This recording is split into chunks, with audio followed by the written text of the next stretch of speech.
جب کوئی شخص فوت ہو جاتا ہے تو اس کے اعمال کا سلسلہ ختم ہو جاتا ہے۔ جب آپ تھے تو آپ نماز بھی پڑھتے تھے اور آپ کے نامہ اعمال میں اس کا ثواب درج ہوتا تھا۔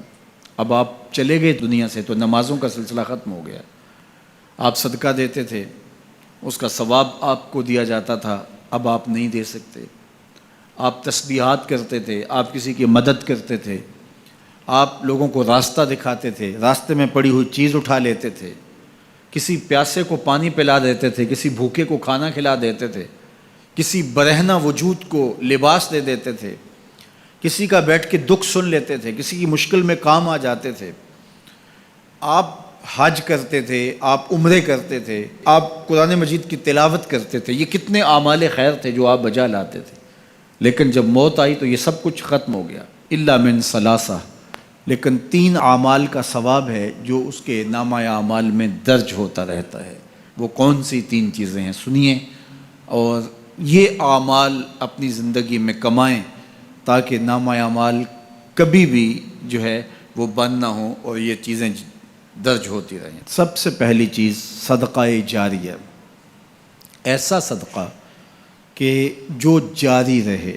آپ نے مسجد تعمیر کروا دی، جب تک وہ مسجد موجود رہے گی اور لوگ اس مسجد کے اندر نماز پڑھتے رہیں گے، ان کی پیشانیاں سجدہ ریز ہوتی رہیں گی، تو نماز پڑھنے والوں کو تو ثواب ملتا ہی رہے گا، جنہوں نے مسجد تعمیر کروائی ان کے نامہ اعمال کے اندر بھی ثواب درج ہوتا رہے گا۔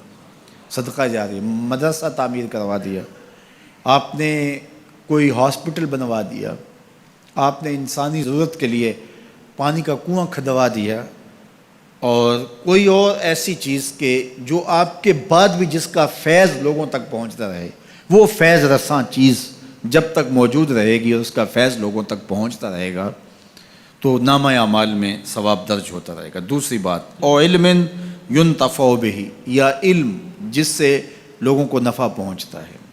یہ ایک ایسا کھاتا ہے جو کبھی بھی بند نہیں ہوتا۔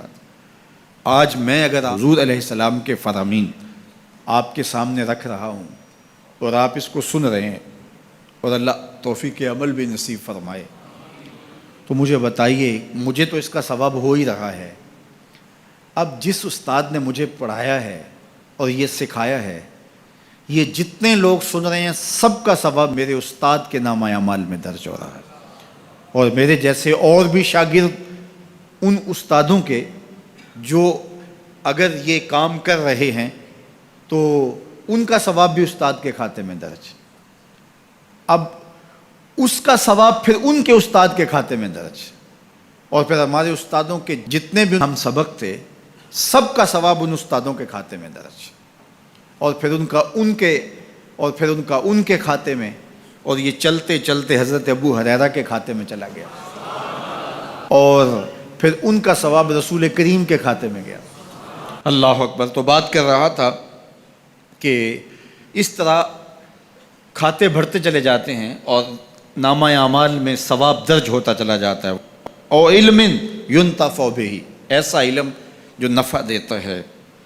او ولد صالح یدعو لہ، تیسری بات، صالح اولاد جو ماں باپ کے لیے دعا کرے، اور ماں باپ کے لیے جب دعاؤں کا سلسلہ اولاد کی جانب سے جاری رہتا ہے تو وہ صدقہ جاریہ ہوتا ہے۔ صالح اولاد ماں باپ کے لیے کبھی بھی دعا ترک نہیں کرتی۔ اولاد صالح تبھی ہوگی کہ وہ 5 گانہ نمازی ہوگی، اور 5 گانہ نمازی اولاد اہتمام سے دعا نہیں بھی کر پائے گی تو دن میں کتنی مرتبہ کہے گی، ربنا اغفر لی ولوالدی، اے اللہ مجھے بھی بخش دے، میرے ماں باپ کو بھی۔ ایک شخص کے 2 بیٹے ہیں، 3 بیٹیاں ہیں، 3 بیٹے ہیں، 4 بیٹیاں ہیں، اور وہ نمازی ہیں، اور روز کہتے ہیں ربنا اغفر لی ولوالدی۔ یار کبھی تو کوئی لمحہ ایسا ہوتا ہے جب تار جڑی ہوئی ہوتی ہے، کبھی تو لمحہ ایسا ہوتا ہے جب بالکل خلوص کا رشتہ مضبوط ہوتا ہے، کبھی تو لمحہ ایسا ہوتا ہے جب رقت طاری ہوتی ہے۔ تو بچپن، لڑکپن، جوانی، بڑھاپا، روز دعا مانگ رہا ہے ربنا اغفر لی ولوالدی، کبھی بیٹی مانگ رہی ہے، بیٹا مانگ رہا ہے۔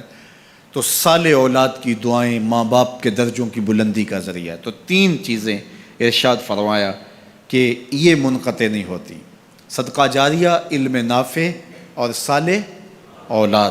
اللہ ہمیں صدقہ جاریہ کی توفیق بھی دے، اور اللہ ہمیں علم نافع سیکھنے اور علم نافع آگے منتقل کرنے کی توفیق بھی دے، اور اللہ جل شانہ ہمیں توفیق عطا کرے کہ ہم اپنی اولاد کی ایسی تربیت کریں کہ کل ہمارے لیے وہ صدقہ جاریہ بنیں، اور ہمارے مرنے کے بعد بھی اور ہماری زندگی میں بھی ہمارے نامہ اعمال میں نیکیوں کے درج ہونے کا سبب و ذریعہ ہو، اور ہمارے لیے دعاؤں کا سلسلہ جاری رہے۔